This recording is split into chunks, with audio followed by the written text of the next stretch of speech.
Let me start with a question that I want you to answer honestly, not to me, but to yourself. When was the last time you looked in the mirror and genuinely liked the person looking back? Not the version you perform for other people. Not the polished version you put online, the real one. The one who's there at 2 in the morning when the room is quiet and the day's distractions have finally gone to sleep. When was the last time that person felt proud? If that question hit something uncomfortable, good. That discomfort is not your enemy. It's the signal that something in you already knows a different life is possible.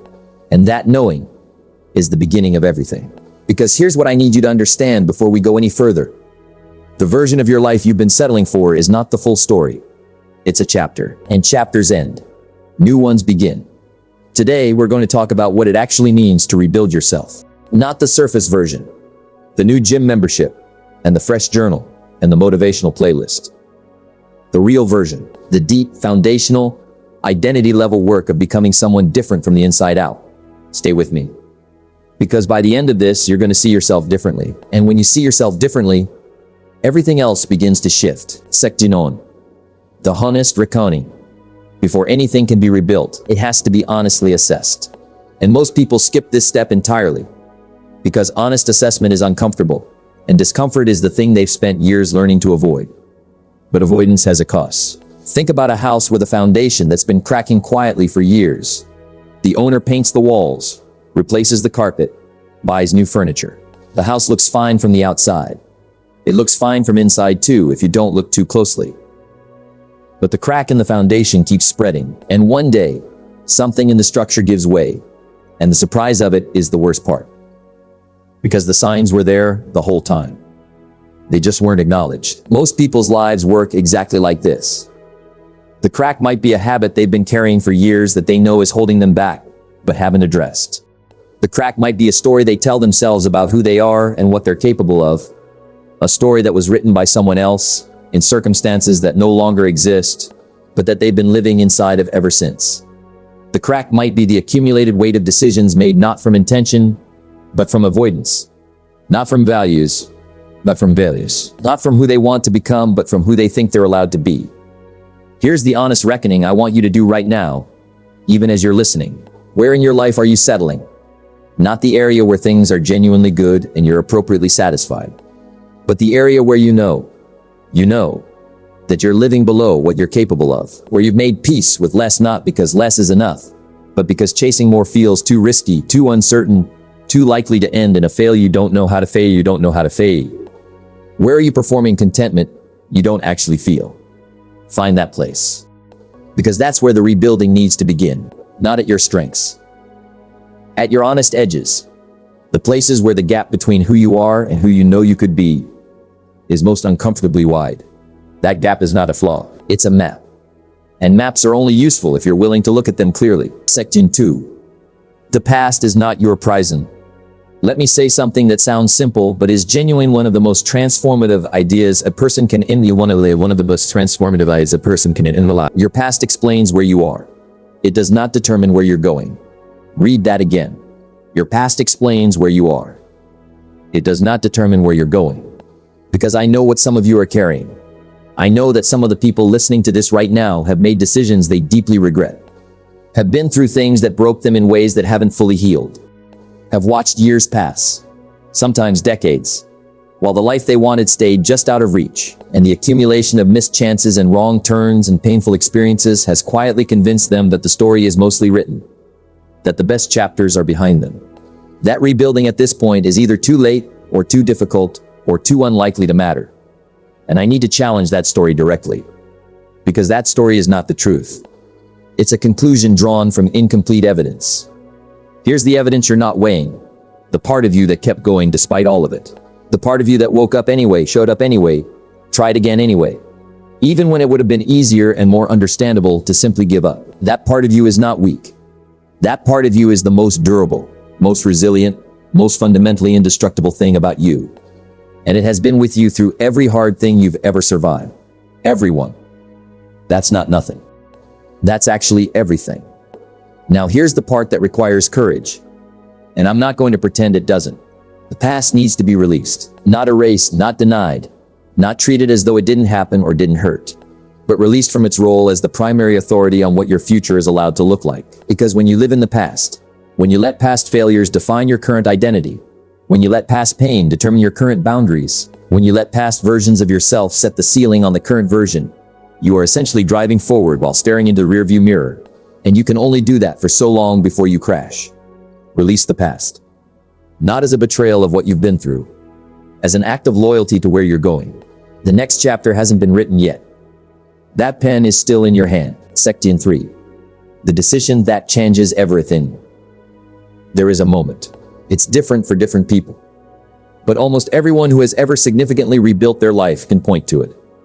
A moment where something shifted, where the weight of staying the same finally became heavier than the fear of changing, where the cost of continuing became more obvious than the cost of beginning. A moment where they looked at where they were and made a simple, quiet, completely non-dramatic decision. Not this. Not anymore. Something different starts today. That decision is not a feeling. It doesn't arrive with fireworks or a surge of motivation that sweeps everything clear. Most of the time it arrives in exactly the ordinary moment you find yourself in right now. And it doesn't announce what comes after it. It doesn't come with a guarantee or a roadmap or a promise that everything will work out. It just arrives as a choice, and the choice is enough. Here's what I've learned about that decision. It's available to you at any point. Not just at the dramatic low moments, though it often arrives there. Not just at New Year's. Not just after a loss. Not just when circumstances become unbearable. Right now. In this ordinary moment. The decision to begin rebuilding is available right now. And the person who makes it today, in this unremarkable moment, with no dramatic catalyst and no external pressure, that person is actually more likely to sustain it than the person who makes it in a crisis, because they're not running away from something. They're deliberately, consciously choosing to run towards something. That's a more stable kind of change. So I'm asking you to make that decision right now. Not when you feel more ready. Not when the conditions are better. Not when you've had more time to think about it. Right now, in this moment. The decision to start becoming someone different. Make it. Mean it. And then keep reading. Because the decision is where it begins, and what follows is how it actually gets built. Section 4. The foundation before the building. Most people who try to rebuild their lives start in the wrong place. They start with the visible changes. The things that other people can see and acknowledge and respond to, the external markers of a life going better. The weight loss, the promotion, the new relationship, the bigger income, the cleaned up apartment. And those things are real, they matter. But they are the walls and the windows, not the foundation. And building walls without a foundation is how people end up exactly where they started 6 months later, confused about why the changes didn't stick. Concluding that they're just not capable of lasting change. They are capable. They just started on the wrong floor. So what is the foundation? It's 4 things. And all 4 need to be addressed before the visible changes will sustain themselves. The first is your philosophy. The core beliefs you hold about how life works, what you deserve, what's possible for people like you, and what effort and failure and success actually mean. Most people have never examined these beliefs consciously. They inherited them from their family, from their family environment, or their earliest experiences. And they've been running on that inherited programming ever since, often without realizing it. Examine your philosophy. Ask yourself what you actually believe, not what you think you should believe, not what sounds right when you say it out loud, but what you actually operate from day to day. Because your actions are always aligned with your actual beliefs, whether you're aware of those beliefs or not. The second foundational element is your self-image, the internal picture you carry of who you are, not who you want to be, who you believe yourself to be right now. This matters enormously because the human mind has a powerful drive toward consistency with its own self-image. You will consistently act in ways that match the person you believe yourself to be. And you will consistently undermine actions that conflict with it, usually unconsciously. If you believe yourself to be someone who starts things but never finishes, you will find ways to not finish things, even when you sincerely want to. If you believe yourself to be someone who can't hold on to money, you will find ways to spend it, even when you're trying not to. The self-image is that powerful, and it can be changed, but only through sustained, intentional effort over time. Not through a single insight, however true, through repeated new experiences that gradually rewrite the old picture. The third foundational element is your values, the things you're actually willing to sacrifice for, as evidenced by your behavior. Not the values you claim, but the values that show up in how you spend your time, your money, your attention, and your energy. Most people's stated values and lived values are significantly misaligned. They say family is most important while working 80 hours a week. They say health matters while consistently treating their body as an afterthought. They say they value growth while spending their evenings in pure consumption. Alignment between stated values and lived values is one of the most powerful sources of inner peace and outer effectiveness that exists. And the misalignment between them is one of the most common sources of the quiet, persistent dissatisfaction that most people carry but can't quite name. Get your values right. Then build your life around them, not around what you think you should want, not around what looks impressive to other people, but around what you actually, authentically care about most. And the fourth foundational element, the one that holds all the others in place, is your daily standard. Not your aspirational standard. Not the standard you hold on your best days. Your floor. The minimum version of yourself you're willing to show up as on the worst day, when everything is hard and nothing is working, and you genuinely don't feel like it. Because your life, over time, doesn't average out to your peak days. It averages out to your floor. The baseline version of effort and discipline and integrity you bring when there's nothing special motivating you. Raise that floor. Not dramatically. Just a little. And then raise it again. Because a rising floor changes everything above it. Sixth and fifth. Rebuilding your habits. Habits are the daily architecture of identity, not goals. Habits. Goals are where you want to go. Habits are what you actually build into the structure of each day, and therefore into the structure of who you become. And here's the counterintuitive truth about habits that most people miss. The content of the habit matters less than the act of keeping it. When you commit to reading 10 pages a day, and then read 10 pages every day for 30 days, yes, you've absorbed some new information. But more importantly, you've proven to yourself 30 times that you are someone who keeps commitments to themselves. You've voted 30 times for a new identity. And that identity, I am someone who follows through, starts to become real through the accumulated weight of those votes. So the question when building new habits isn't what habit will produce the best results. The question is, what habit can I actually maintain consistently enough to start reshaping myself image. Start. Embarrassingly small, if necessary. Not because small results are the goal, but because consistency is. And consistency is always easier to maintain with something small than something large. Here's the architecture I'd suggest for rebuilding through habits. Start with one morning habit. One single thing you do before the day takes over.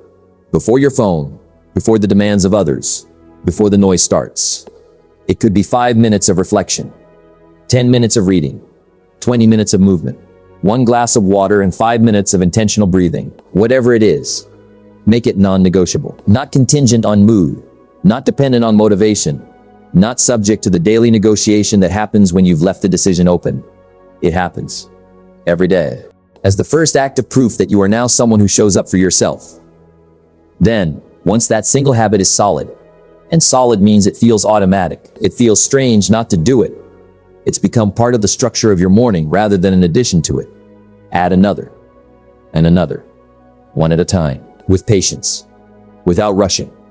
Because the goal is not to build an impressive habit stack in week 1 and burn out by week 3. The goal is to be a different person in 5 years. And that requires building a sustainable architecture, not an impressive but fragile one. Think about water again. A single drop on a rock does nothing. But water falling on the same spot, every day, over years, it carves a canyon. The patience isn't weakness. The patience is the mechanism. Your habits are water. Your character is the rock. And you're in the business of carving. 6. Rebuilding your mindset. There's a concept in psychology called the locus of control, and it might be the single most important variable in determining whether a person rebuilds their life or stays stuck. People with an external locus of control experience their lives as something that happens to them. Circumstances determine outcomes. Other people determine how things go.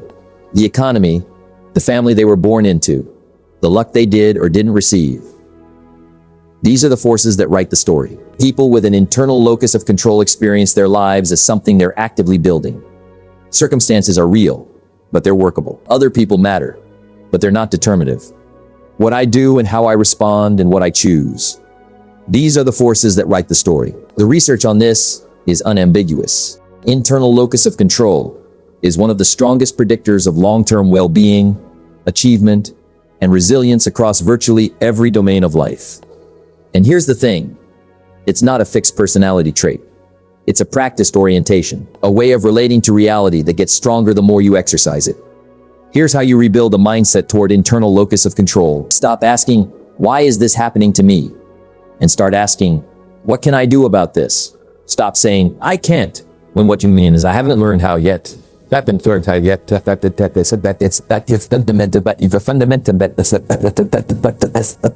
Stop consuming content that's primarily about explaining who's to blame for the world's problems, and start seeking out content that's primarily about developing the capability to build something. None of this is about denying that external forces are real. They are. Some circumstances are genuinely harder than others.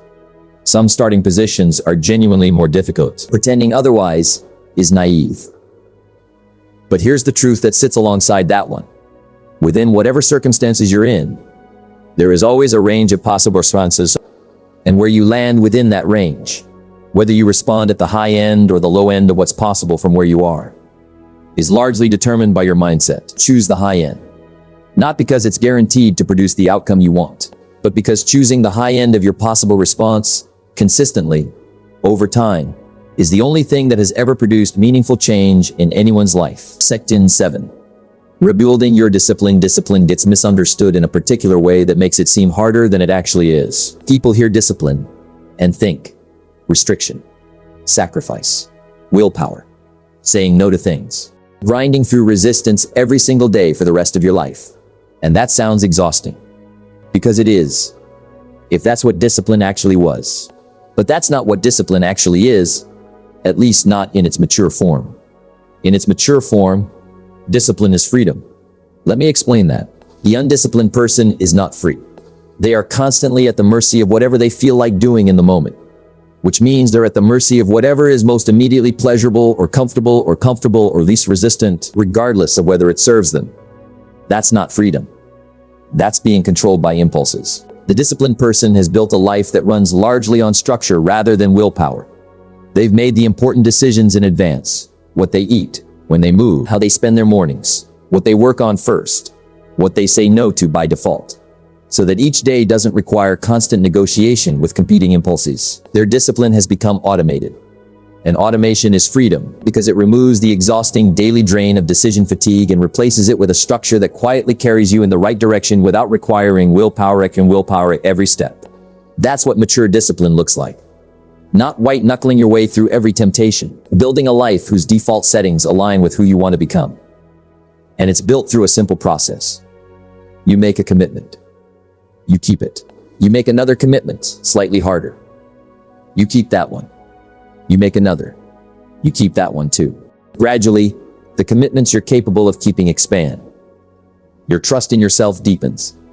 Your identity as someone who follows through solidifies. And the discipline that once required enormous effort becomes, through repetition and habit formation, something that simply requires showing up. You can start this process showing up. You can start this process right now, tonight, with one small commitment that you keep. Not tomorrow, tonight. And then again tomorrow. And the next day. That's how it starts.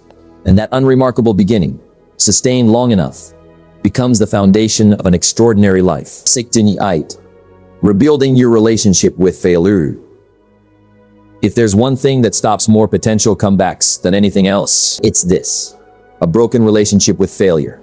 Most people have been conditioned, by school, by family, by culture, to experience failure as a verdict, a judgment on their adequacy, a signal to stop.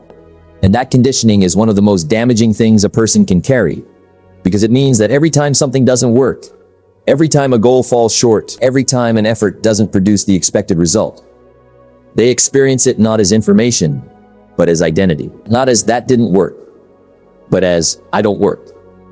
And when failure feels like identity, the natural protective response is to stop trying things that might fail, to stay in the safe zone. To pursue only the goals where success is sufficiently guaranteed that failure is unlikely. But that zone, the safe zone where failure is unlikely, is also the zone where growth is impossible. Because growth lives at the edge of your current capability, which is exactly where failure is most likely. So here's the reframe that changes everything. Failure is not the opposite of success. It's the raw material of success. Every time something doesn't work, you have learned something about how not to do it. And that knowledge, properly integrated, makes the next attempt better than the previous one. The person who fails 10 times and learns from each failure is, by the 10th attempt, a dramatically more capable, more knowledgeable, more prepared person than they were at the first attempt. They haven't failed 10 times. They've iterated 10 times. That's not semantics. That's a fundamentally different and more accurate understanding of how mastery is actually built. No master arrived at mastery without passing through extended beginnerhood. No expert arrived at expertise without a sustained period of being wrong, ineffective, and embarrassingly far from where they were trying to go. The thing that separates the masters from the perpetual beginners is not talent. It's the willingness to keep iterating, to treat each failure not as a reason to stop, but as a reason to adjust. Rebuild your relationship with failure, not by pretending it doesn't sting. It does. But by refusing to let the sting become the story. By choosing, every time something doesn't work, to ask, what do I know now that I didn't know before? Rather than, what does this say about me? That question changes the entire trajectory. 9. Rebuilding your environment. You cannot consistently become a better version of yourself while living in an environment that's built for and around the old version. This is one of the most underappreciated truths in personal development. We focus enormously on mindset and willpower and motivation and discipline. And we underinvest dramatically in the design of our environment. But environment, it is constantly pushing you in a direction. The question is whether it's pushing you toward the person you want to become or away from them. The people around you are environment. If everyone in your close circle has normalized a certain ceiling on ambition, effort, and expectation, you will feel constant social pressure toward that ceiling, often without anyone saying a word. Just by being the outlier, you'll feel it. The unusual commitment you're bringing will create friction that wasn't there before. That doesn't mean you need to abandon people you love, but it does mean you need to be deliberate about adding people to your life whose standards challenge you upward rather than pull you sideways or backward. Seek out people who are building something, who are honest about their struggles but focused on their response to those struggles, who push you to think bigger and hold you accountable to your own stated commitments. Those relationships are not easy to find, but they are among the most valuable things you can invest your time in building. Your physical environment is also working on you constantly. The space you live and work in, the objects and inputs and defaults you've surrounded yourself with, all of it communicates something about who you are and what you value. All of it either supports or undermines the person you're trying to become. And your informational environment, what you consume, what you read, what you watch, what you listen to, what you scroll through, this is perhaps the most powerful environmental influence of all, because it's operating on you every day, shaping the very thoughts you think and the way you interpret reality. Audit all of it, deliberately, not from a place of restriction and deprivation, but from the clear-eyed recognition that everything you regularly consume is either building the new version of you or feeding the old one. Choose accordingly. 10. Living with intention. There is a profound difference between a life that is lived and a life that is lived and a life that is merely experienced. A life that is merely experienced is reactive. It unfolds in response to whatever shows up. Whatever problem demands attention, whatever distraction presents itself, whatever other people need, whatever feels most urgent in the moment. A life that is truly lived is proactive. It unfolds from a center, a clear sense of purpose and values and direction that acts as a compass, orienting each day's decisions towards something larger than the immediate moment. The difference between these two ways of living is intention. And intention is not a feeling or a personality trait. It's a practice. A daily practice of asking, before the day takes over, what am I trying to build here? What kind of person am I trying to become? What does today need to contain to be a genuine contribution to that goal? Living with intention means your time is yours.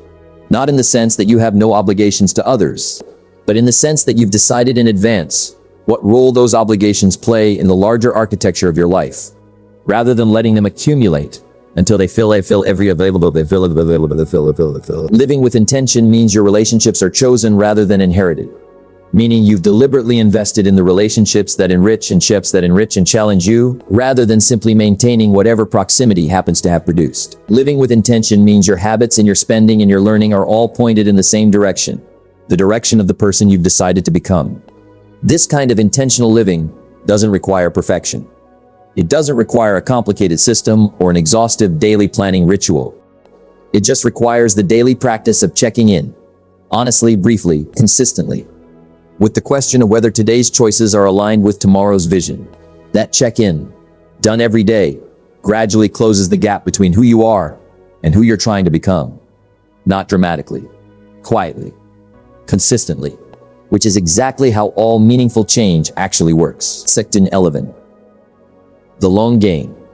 Here's the final thing I want to leave you with, and it might be the most important thing in this entire message. The rebuilding of a life is not a sprint.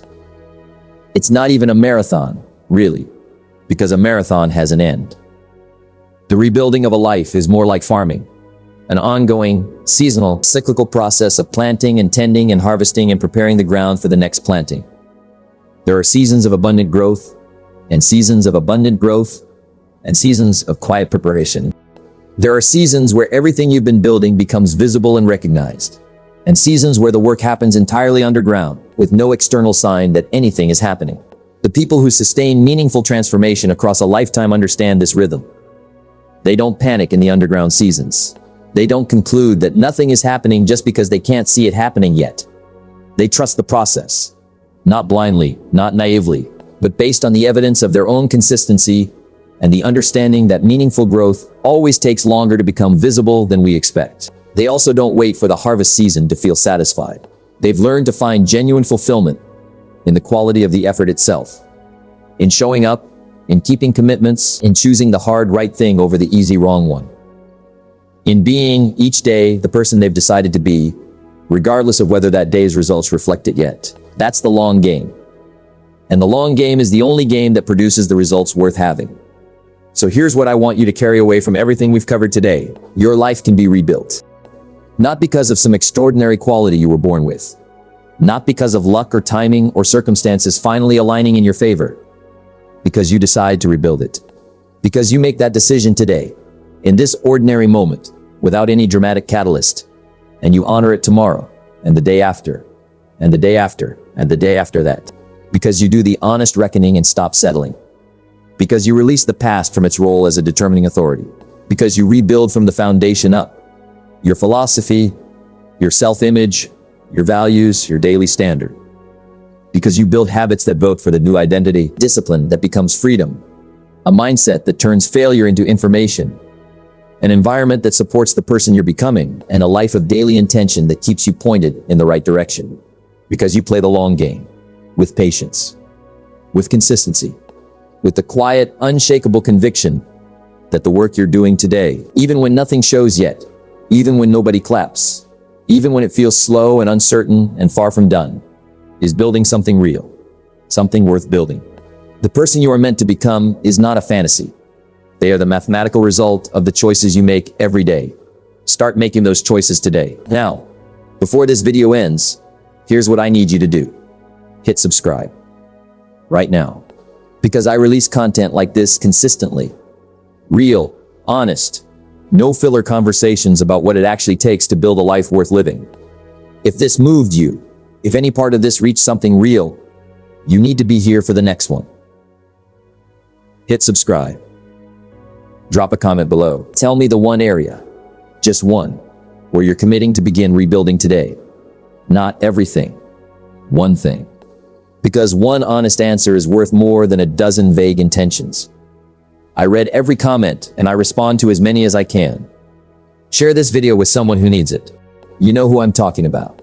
The person who's been stuck, who's been carrying more than they let on, who maybe just needs to hear that rebuilding is possible before they'll let themselves try. Send it to them. Today. Like the video if it delivered value. It helps the people who need this content actually find it. And finally, don't let this be the video you watched and felt something about, and then forgot by tomorrow. Do something tonight. One small thing. One small thing. One small thing, one honest commitment. Because the rebuilding doesn't begin when conditions are perfect. It begins when you decide it begins. Decide now.